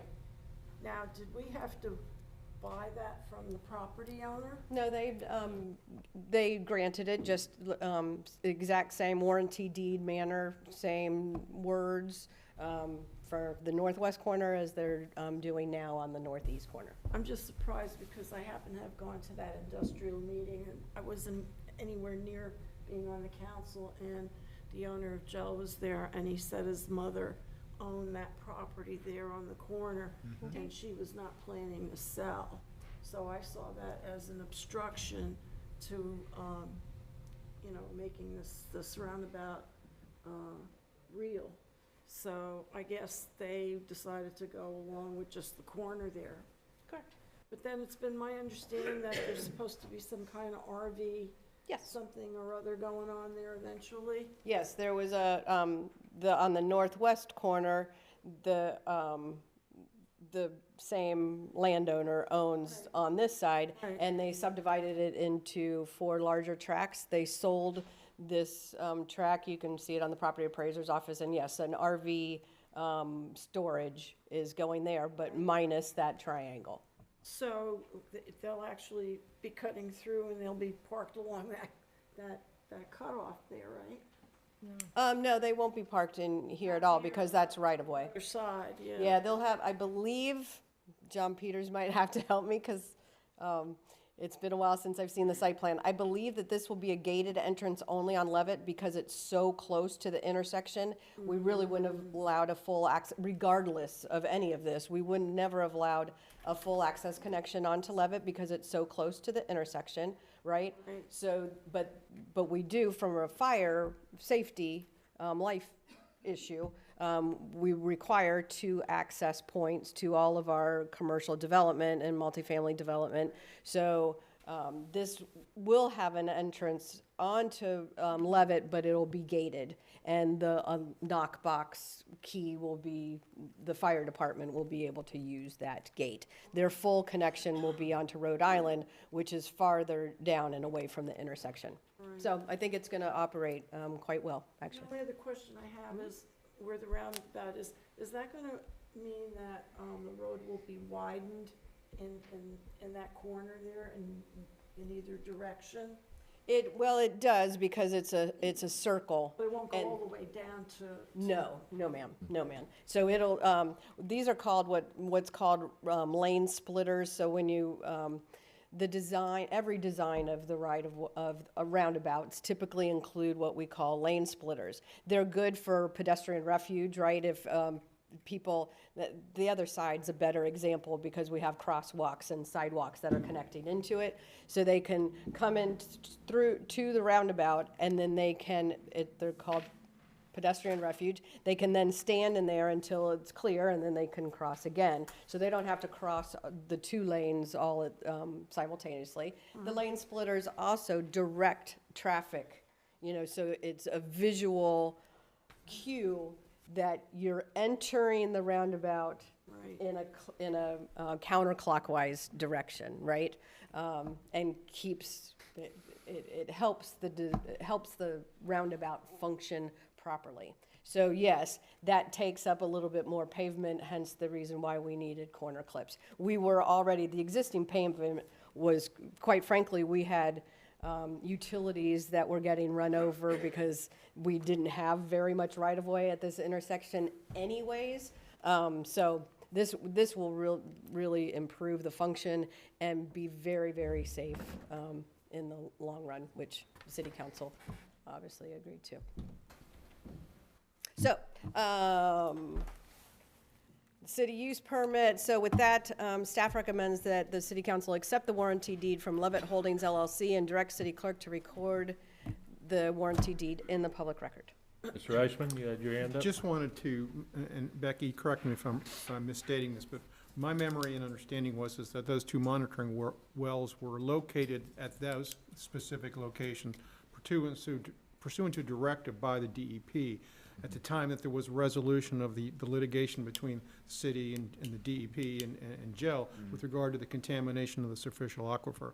So As far as the relocation of those two monitoring wells, that will be something that would not be within the sole jurisdiction of GEL. It would also require the DEP to Absolutely. allow that. So I just And want to make that's- sure that was clear for the record. And that has been what the property owner has been trying to work through with DEP. They can continue, they can exist where they are under pavement with the design plan. Wanna make If he sure. wants to move it, it's DEP that will be issuing that permit as well, yes. Those wells were located there, not haphazardly, but for a specific reason, and that was to make sure that, to being able to analyze where the extent of the flow was and whether there was, where the contamination ended.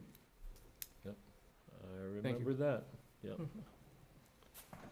I just want to make a comment. I understand why we're doing this, and it's needed for the roundabout, but I think you said the city council approved that, and they did, but I was not in favor of it. I did not want a roundabout. I think they're a nightmare, but I know it's going to move forward anyway, and I appreciate everybody's decision. So I think we have to do this. Yeah, I like roundabouts. I think they're safe. This will make Everybody has pedestrian- different, I know, I yeah, don't like 'em. but I think they're good. Ma'am, I haven't called on the public yet. You just wait. Okay. Any further discussion? Now, would the public like to speak? Come up and state your name and address for the. You got to come up, ma'am, and speak into the microphone. State your name and. But it gets, ma'am, this is a public meeting. It gets recorded. What is the purpose of a roundabout? Make I traffic don't flow understand. smoother. We got a four-way stop sign there now. Everybody's got to stop. They don't stop at a roundabout. No, they don't. And people going around there, and then you got people coming down here. It's just a horror. Well, that's, everybody's entitled to their opinion and how they work. Lake Monroe has, I don't know how many roundabouts, and it's very confusing.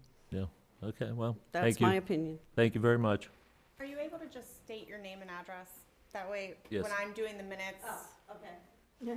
I know who to notate. Diana. Diana Bean, I live in Orange Tree Village. Your address. You need her address? Ma'am, come on, please state your name and address for the record, please.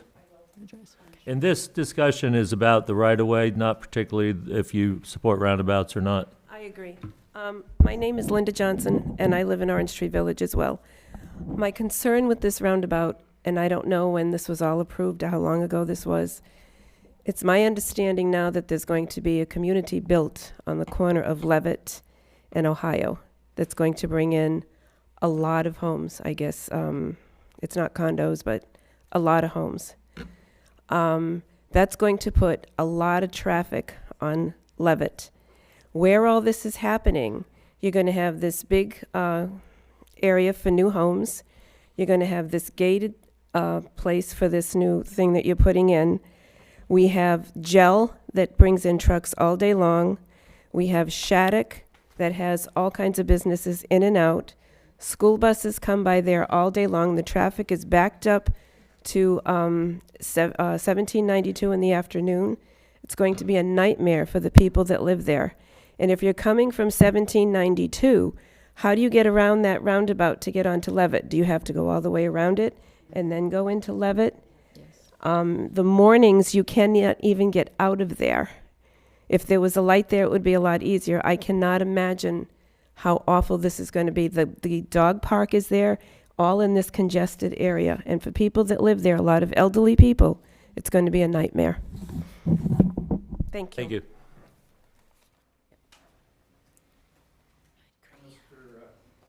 Mr. Mayor, bear with me. Okay. Roundabout issue. Patrick Murphy, Blue Springs Village, 678 Swan Range Road. We all know this is a done deal. The roundabout is coming, but I think many of us still believe that a traffic signal would have been the better solution. And everyone that I talk, not everyone, most of the people that I talk to in regard to the roundabout, A, don't know it's coming, and B, are not in favor of it. So, thank you. Thank you. All right, anyone else want to speak to it? Come on. Come on down. We talked about bullying, and tone and gestures kind of lend into that. So, the main question I had, I didn't get answered. Should the object that may need to be moved, have to be removed, is that the city's liability to make those repairs to the road, or is it the homeowners, or the property owners rather? I think that's a big question that should be answered prior to approving this. Didn't she answer that? I think she did. She said that it would have to be, but not who pays.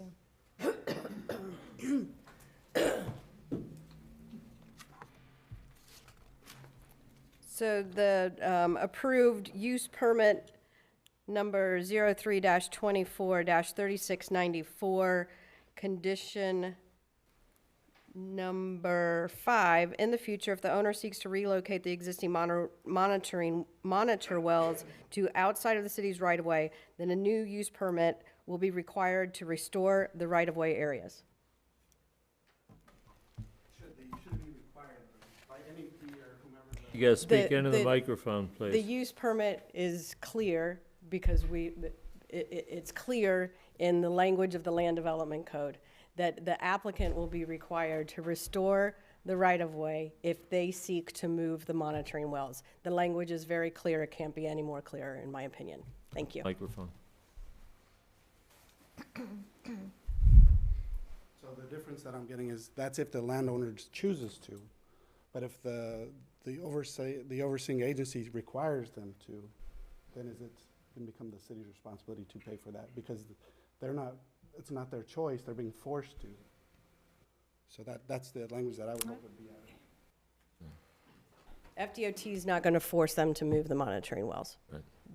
But if they did, the property owner would be responsible for relocating them. Right.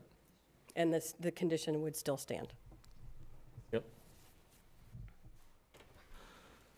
Okay, council, what do you want to do?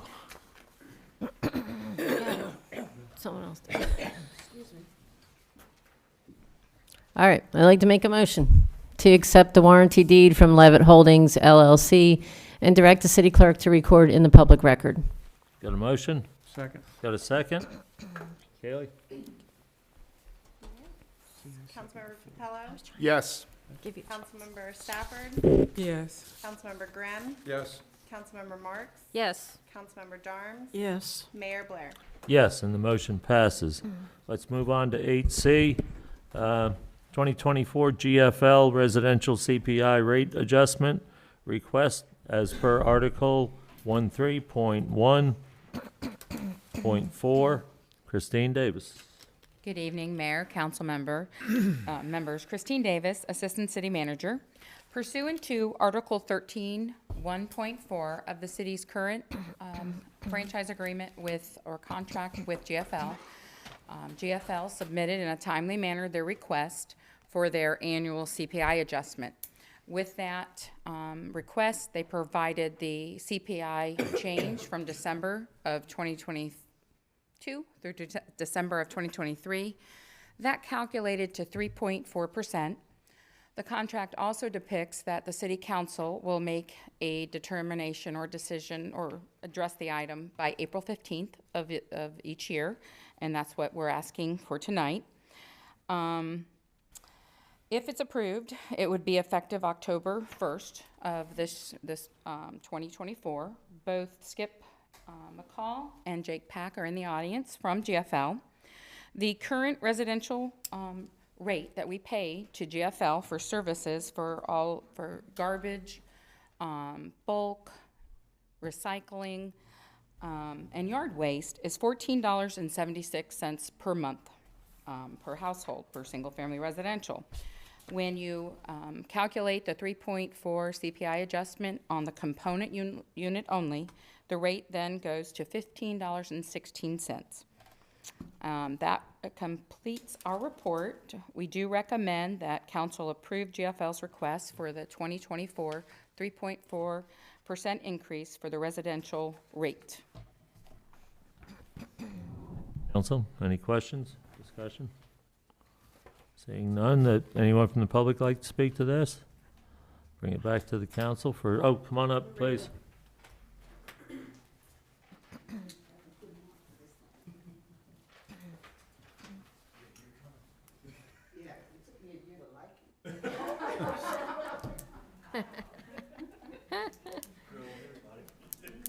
Hi, my name is Narada H. Williamson, and I live at 811 Gunnison Drive.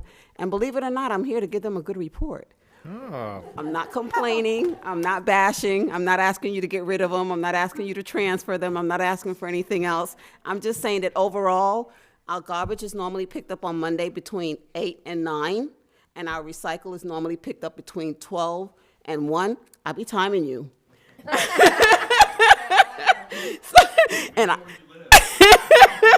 So I just want you to know that overall, from the first time I came here and I was really dissatisfied, I'm very pleased. So I will give them my $15 and change. Thank you. Anyone else want to speak to this? Okay, back to the council. Yeah, I'd just like to make a comment. Sure. So the financial impact, just so everybody knows, is 40 cents monthly and $4.80 annually, which is not a lot. It's not major. And they have improved, so thank you for that, guys. And in that, I'd like to make a motion. Okay. Motion to approve GFL's request for the 2024 3.4% CPI residential rate adjustment. Second. Got a motion? Got a second? Kaylee? Councilmember Stafford? Yes. Councilmember Grimm? Yes. Councilmember Marks? Yes. Councilmember Darms? Yes. Councilmember Patillo? Yes. Mayor Blair?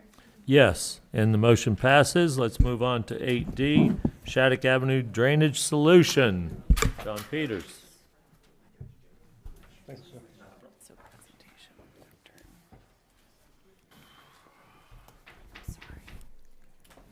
John Peters, Engineering Services Director. I hope I can keep my voice through this whole thing. Jeremy told me to keep it short. This is a picture looking from Shattuck down Trafford.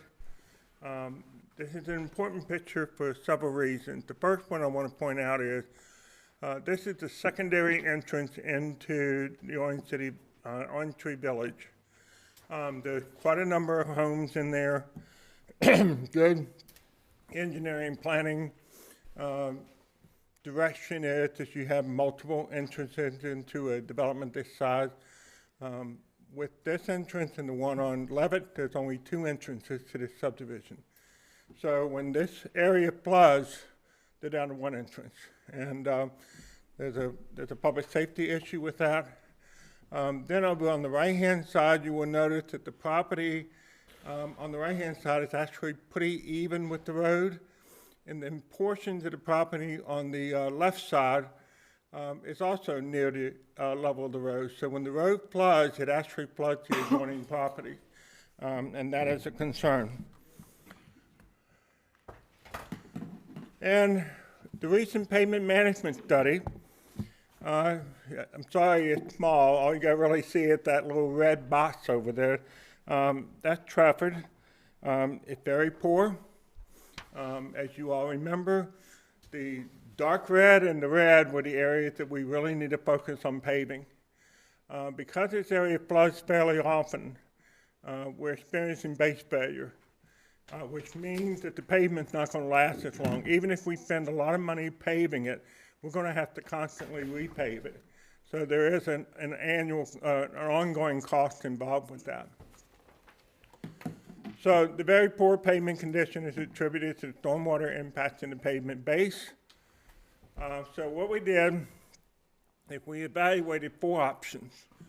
The first is a complete storm drain system with retention. The second is to fill the low area and install what's called an exfiltration system, and I'll get into that in just a minute. And then an alternative to that is to fill in the low area and install a concrete vault system. And then the 4th option, do nothing. So I'm going to review each one of them. This particular drawing, you will notice the pink colored lines coming down Trafford and then going along a paper street to a retention pond in the lower right-hand corner. This is basically a concrete pipe system with manholes and inlets. The retention pond, because it doesn't have a direct outfall, we would have to put in what we call a level spreader. A level spreader is where we create a perfectly flat edge so that the water rolls over kind of like a waterfall over a linear area instead of concentrating in one area, because legally, we cannot concentrate the water and put it onto somebody else's property. We have to replicate how the flow normally goes. So this particular pond is long, it's skinny, it stays in the right of way, but more importantly, the outfall is in the form of a level spreader. Cost analysis on this. The actual construction cost is about $300 and some thousand. By the time we add engineering, CEI services, mobilization, and insurance and bond, we're at over $500,000 slightly. All right, this drawing is going to cover two areas. One is the exfiltration system, one is the vault system. The picture on top with the orange color plastic exfiltration pipes. You have stone in the bottom so that the water can try to perk into the ground, but you have open area inside, and what that does is it allows the water to be stored in there instead of up on the ground. What we try to do is create an equal amount of volume in those chambers as we would have on top of the ground. And then what we do is we take the low area, we fill it in. So what we're doing is we're taking the water, instead of having it sit on the road, we're putting it under the road. And then we try to get it to exfiltrate into the surrounding soil. The concrete structure typically can be deeper. We can usually create more volume in a smaller area, but it's slightly more expensive.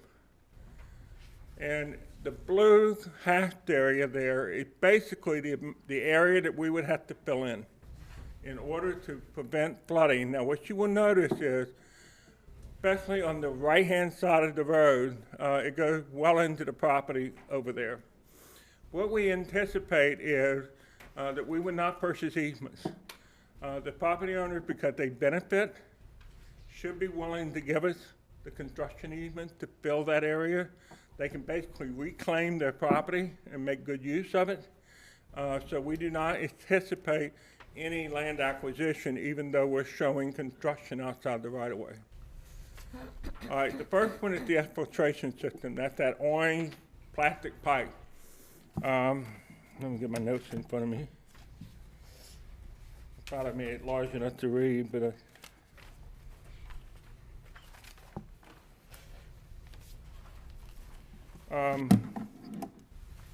this particular one, when it's all said and done, is $357,892.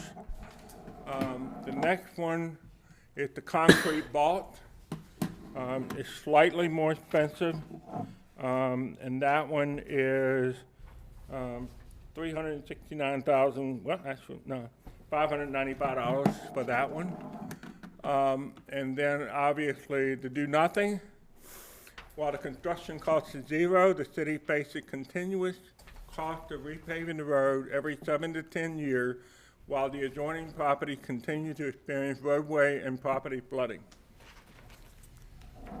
So staff recommends the option that results in the best overall outcome, which is the complete storm drain system with the retention.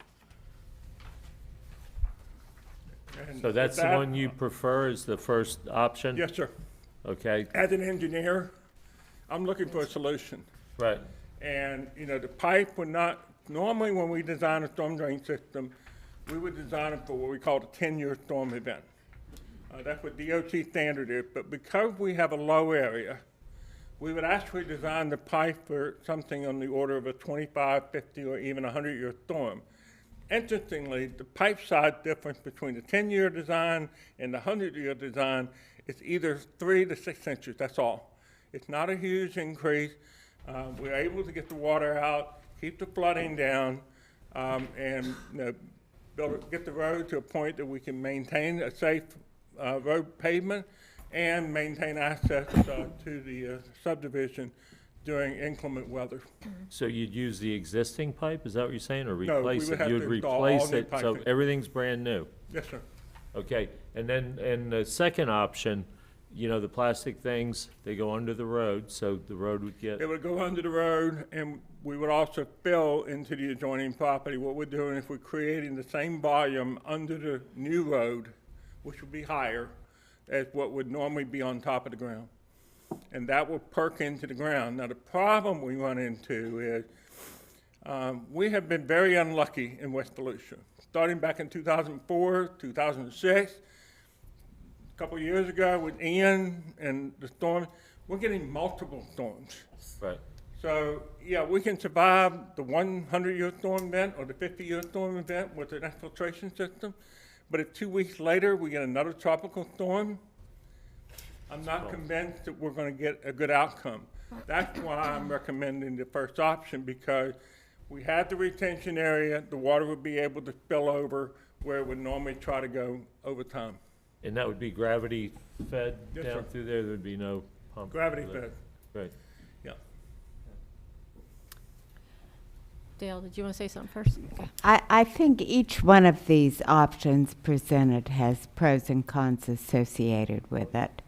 You know, on the first two, where we're actually using other people's property to help solve the problem, we would then need to have agreements with them for maintenance and to make sure that they don't do anything that damages the system that is put on their property. And of course, John is very optimistic that they will want to enter into this willingly and gleefully because they'll get reclaimed use of their property. But I'm not so sure. You know, that's me perhaps being a little jaded and people granting the government the right to use their property free of charge. Right. The other option where we take it across Shattuck Avenue and down Trafford Avenue to the back to some unused borrow pits and then down another right-of-way area also has problems in that it goes right through land that is currently being used by CNS Towing on unopened Trafford Avenue, and we would, of course, need to get them to clear that out. That is public right-of-way, but they claim their usage of it, even though they applied for a vacation and were denied that several years ago. So, you know, there are problems associated with all of these that it is not up to the city to solve by itself. We're going to require cooperation from all of the adjoining property owners. Right. But CNS doesn't have much of a choice in the matter. Correct. The other two would have more of a choice. Right, right. Correct. But when I hear John, I respect him as an engineer. And when he says Absolutely. the first option is the option to go with, I kind of lean towards that because I do trust his judgment. And you know, looking at it, my limited knowledge on these sort of things, that seems like, to me, like it would probably be the best option. And it's not really that much more. Right? Go ahead. Yeah, so after listening to what you said, I agree, Mayor. When we look at the dollars, okay, I always look at the dollars too, and we're comparing 358, 370, and 500,000, right? And I feel like up here on the council, we've had a lot of things over the past few years where things weren't done right before this group of people were here, right? And our forefathers, whatever you want to call it, right? And so we're fixing a lot of problems from years ago. And so I feel like we need to do it right the first time and not, and then I also think that what Dale said was, you know, with the property owners, it may be challenging, but if they're getting flooded out in their yards and things, I think they're not going to give you a problem with that. But, you know, of course, there could always be one or two, you know, you never know. But I think it's worth taking that battle on and doing it the right way. Fran? Well, since I live there, I agree with what you have to say, and I don't think we would have that much of a problem with that property. It's basically a parking property. It's not like constant in and out. It's not a business like you have Able Doors down the block on Shattuck. That's always busy.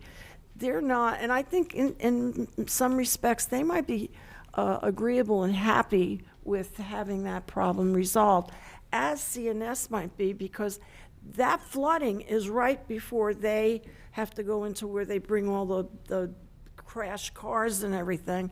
So, and I had one neighbor tell me she went through that when she first kind of moved there, wasn't thinking, and she messed up her car. She ruined her car. And I know that because I did that about 30 years ago up north. I did, it doesn't look bad. I'll just go through it. No, it doesn't work that way. We can't always determine how deep something is until it's too late. So having lived there for a dozen years, I just know don't go down that road. If it's raining, I know I got to go through the front.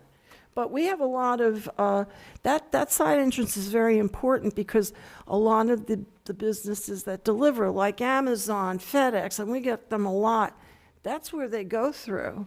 Of course, they're in big trucks and stuff, but when we have these major storm this week and a storm next week and the next week, it's pretty bad. Sometimes it's lasted a week.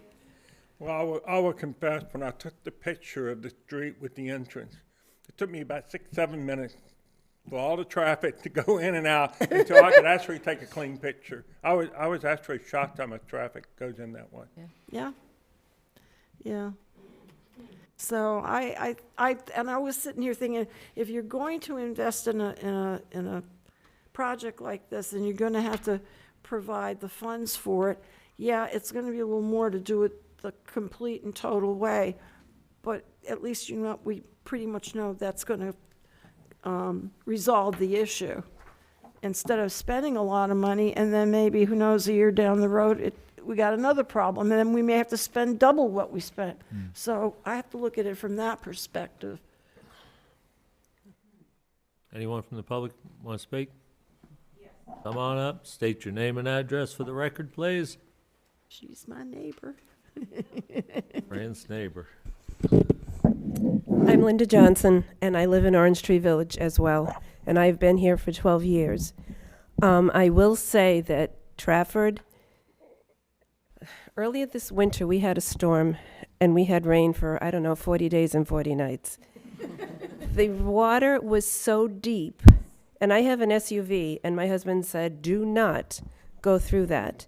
It's very scary. If there was ever an emergency at the front gate, if a tree went down and we couldn't get out, we would be in big trouble. Ambulance, anything coming through there could not come through there without a problem. I do know that on Trafford, where CNS is, if you go out of our park, it would be on the right. The water right there it goes both sides of the road. One side is CNS, the other side is a storage, and I don't know the name of the company, but they have big trucks that they back up to the fence. The water just lays there. It lays there. And where CNS is, they do park a lot of their vehicles that they bring in from accidents, but it looks to me like there's a retention pond there. So there is a retention pond there. I think resurfacing the road would just make it level again. There is nowhere for it to go. It just lays there. But it's really frightening. It's been a long time issue for the residents of Orange Tree Village. And unfortunately, if you give someone directions to get to our homes, your little squawk box tells you to come in Trafford. It does not direct you to the main entrance to Orange Tree Village. And you're right, we do have to have 2 exits for safety. It's a big issue. A lot of people are very worried about it. And we close our back gate at 6 p.m. So it's not like it's through the night and that kind of thing, but it is definitely a safety issue for elderly people. We need to do something. And I appreciate all you said and what your plan is. Thank you. Anyone else? Okay, seeing none, I'll bring it back to council. What do you guys want to do? I believe what we were looking for with consensus as we go through the budget process. I think we heard consensus here. If you want to take a vote on consensus, that would be great. Mr. Reichman, what do you suggest? I think what staff is looking for is clear direction. And the clearest direction would be for a motion to be made with regard to which option this council would prefer to move forward with. Yep. Okay, so. I'd like to make a motion to choose option 1, to construct a full stormwater pipe system to remove the water. Is that enough? I second. Okay, we got a motion, we got a second. Let's, Kaylee, go ahead. Councilmember Grimm? Yes. Councilmember Marks? Yes. Councilmember Darms? Absolutely, yes. Councilmember Papello? Yes. Stafford? Yes. Mayor Blair? Yes, and you got option 1, the motion passes. Thank you, John. Welcome. So Okay, we will- let's go to 8, whoops. Mayor. I just want to make it clear that we will be putting that in next year's budget. We'll divide it up into all of its components and Yep. fund it from engineering through construction. Well, you won't start tomorrow. No. Teasing you. Okay. 8E, consignment of 1997 fire ladder truck declared surplus. Chief Long, you're up. Oh, that's not Chief Long. You want Chief Long? Not particularly. You'll probably do a better job. You don't have the mustachio. Good evening, Mr. Mayor, City Council. Dave Santiago, Purchasing and Contract Administrator for the City of Orange City. It has been a long time since I've been at the podium. Typically, consent, our items for surplus come through consent, but in this case, we brought it up as discussion and action. As we are well aware, the fire department received a big, brand-new, shiny red fire truck. That truck was ordered to replace the 1997 Emergency 1 ladder truck. With the new truck in service, staff is requesting that council declare the existing 1997 ladder truck as surplus. Typically, we would send it to an auctioneer. We have 2 auctioneers under contract. One is Gideon's Auctioneer in Zellwood, and the other one is Royal Auctioneers out of Tampa. Both of them do a great job for the city moving our surplus property. The fire department has reached out to Brindle Mountain Fire Apparatus, who is located in Alabama. They specialize in the resale of used fire apparatus. And their contract states that the fee is 10% or $500, whichever is greater, if the apparatus is sold for less than $150,000. Again, if we use our auctioneers, they're very limited to who they reach. They put it out on their websites. Anybody can go to it and look. Brindley, though, has a national reach, and they can reach much further, and their clients are more, God bless you, and their clients are probably more what we're looking for here to sell this truck. So anyway, with that, we'd like to ask council to declare the fire truck surplus and allow us to go ahead and sell it through Brindley. All right. Does anybody have any questions, comments? Anyone from the public want to buy a fire truck? Okay, I'll bring it back to council for action. Lisa's got it, come on. Yes, Mr. Mayor, I'd like to make a motion to declare the 1997 E1 unit as a surplus and authorize the use of Brindle Mountain Fire Apparatus to auction the unit to the highest bidder. Got a motion? Second. Got a second? Kaylee? I guess we could do a head vote, but just go ahead. Councilmember Marks? Yes. Councilmember Darms? Yes. Councilmember Papello? Yes. Councilmember Stafford? Yes. Councilmember Grimm? Yes. Mayor Blair? Yes, and the motion passes. Thank you. Thank you. Thank you. Okay, let's move on to 9A, report, city manager. Just wanted to remind those of you who signed up for the 5K run on Saturday, we will be picking up the entire running packages on Friday afternoon.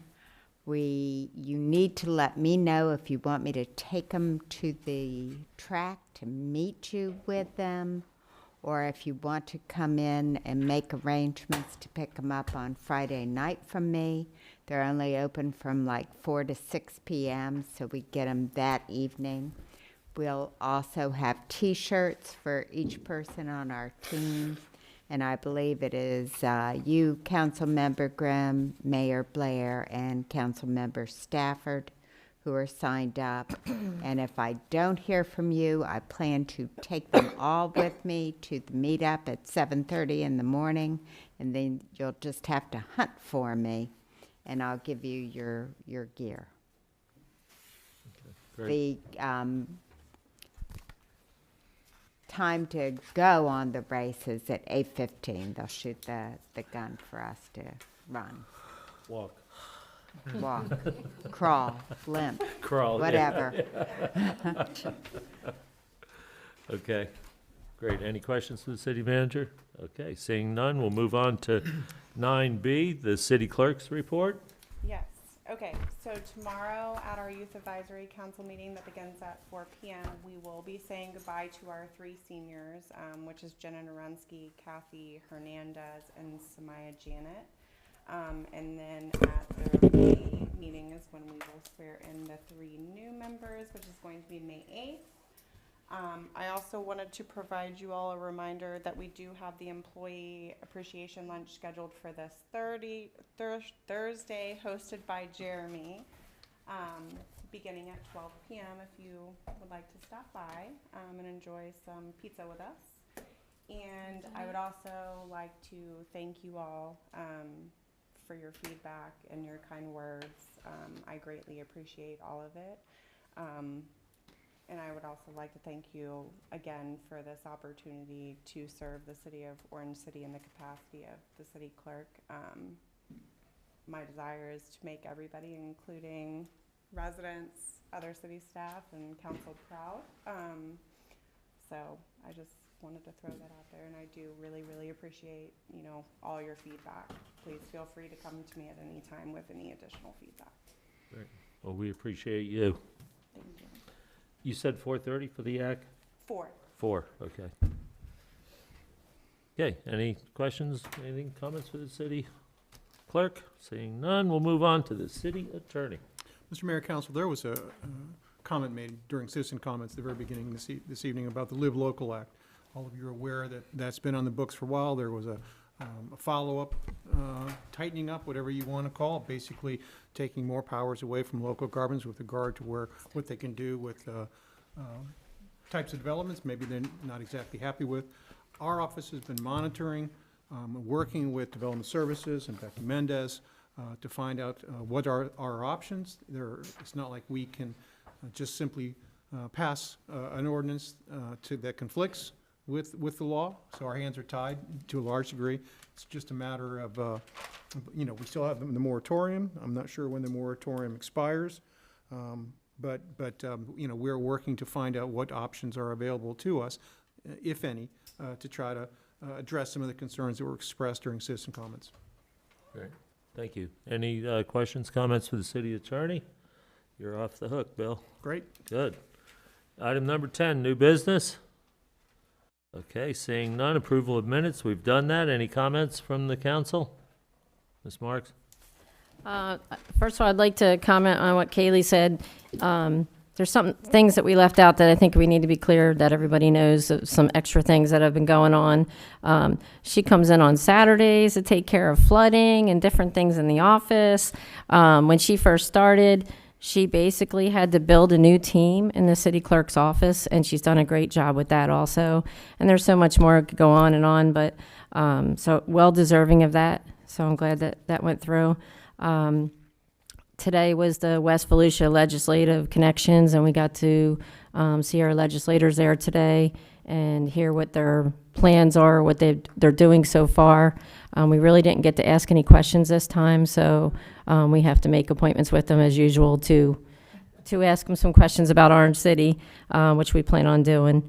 And then lastly, I just wanted to say that I'm excited about the council, the youth council, again, coming a new spell of different people. They seem really excited.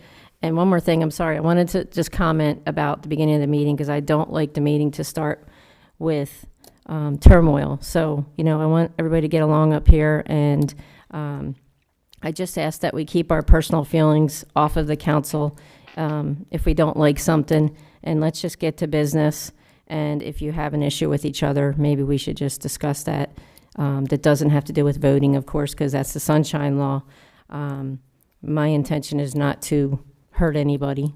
I really don't want to do that. I want us to work together, so, thank you. All right, anyone else have any comments? I got to follow up on that. Yep. Councilmember, I just want to make sure everyone's clear.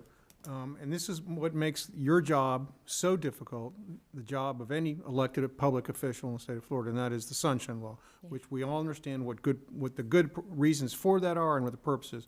But any conversations that you all have amongst yourselves having to do not with something that you're going to vote on, but anything that has to do with the city of Orange City and the government of the city of Orange City, that's a matter that has to be discussed in the Sunshine at a meeting that's noticed, where minutes are kept like this evening and like we have every other Tuesday. So I would encourage all of you to remember that the scope of the Sunshine Law, just like the scope of Chapter 119 of Public Records, is a very broad scope. And so as difficult as these conversations can be to be had in public, that's what we've got to do. So, we don't like the rules necessarily all the time because Yeah. they make things uncomfortable and awkward at times, but those are the rules that apply to us. So I'd ask you to honor those for everyone's benefit. Thank you. And also, I would like to say that if you could, hear both sides of the story before you make any determinations, that's all. Be fair. If that's directed towards me, I have done that. I spoke with staff, I spoke with the woman. But you didn't speak with me in public, like, this is a public forum, so we can speak, you know? This is when we're doing it, right? We did it tonight. I know, And but I'm I good just want with you to know that it's not exactly what you thought, and to give me a Well, chance I to. don't agree with that, but I don't want to banter with you at all Okay. anymore over it. It's fine. I made myself perfectly clear, and that's where I sit, and I'm not going to discuss it Thank any you. further. Okay, let's move on. No more comments. I have a backseat. I just want you to know that, you had another issue under public participation. And then the gentleman came forward tonight to address that. And, if you read this and go through it, please feel free to call me, and I'm happy to walk anyone through the actions that have been taken by our police department on various issues that Mr. Sanders has filed and that the other First Amendment auditors have filed. We have been on YouTube considerably, myself included, and I think that we have thoroughly evaluated everything and taken the appropriate action for our citizens and for our police officers.